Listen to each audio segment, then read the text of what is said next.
Time is bread. But first, I want to strip time of all I know and every relation that I have ever been taught, to question the very foundations of what time is and how it reveals itself to me will be a venture of danger and great error, but nonetheless, I am here. I have been given the gift of leisure, so let us not waste. Questions that I ponder about daily. What is time in song? What is time in poetry? What does it mean to bring forth in time? If time is merely chronological, why do we describe time in obscure and strange ways? Your time, my time, his time, our time, the slipping of time. I do not have time, the flow of time, frozen in time, behind the times, ahead of your time. I am on borrowed time. Though time is indeed one of the most puzzling concepts, I live my life as if I know time in an intimate way, one more intimate than mere extension, beyond past, present, future, the sands of time. One clearly begins to wonder the first notion of time. I say for myself, my experience of time, and through which I was the most uninvolved, was not staring at a clock, but in a song, poetry, in a word, the predicate of all these things, language. And there you are as a child being thrown into time when your mother calls you, come here now.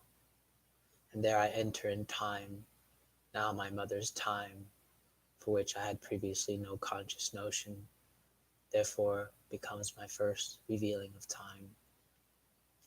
I cannot take a finger and point at time, yet there is a bearing that I have been given it. I was given a little piece, a clay of time in which I try to make something beautiful out of it. However, I want to pull away from this idea for a little while. How does time reveal itself without the calling from one's mother?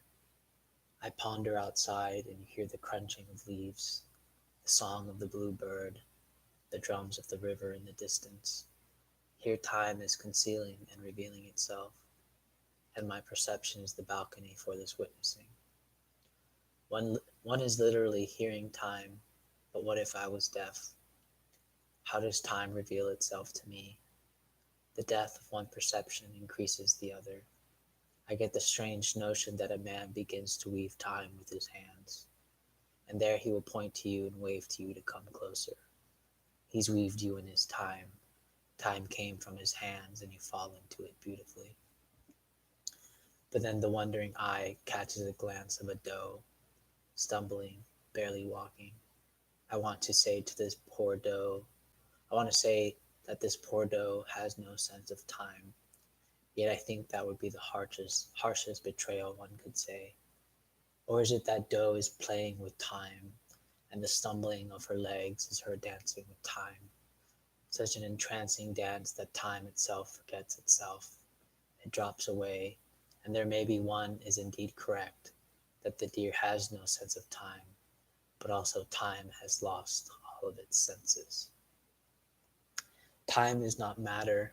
This can be our first, most basic universal principle, most formless, the origin of forms. Why does time manifest itself so particular to the being itself? Only something so utterly formless has the capacity to do this. The stretching, the depth, the intensity, the slipping of it. When I say the doe is playing with time, I almost want to mutter the word entity or object. Why?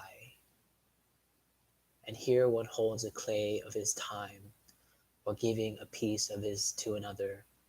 Maybe time is bread.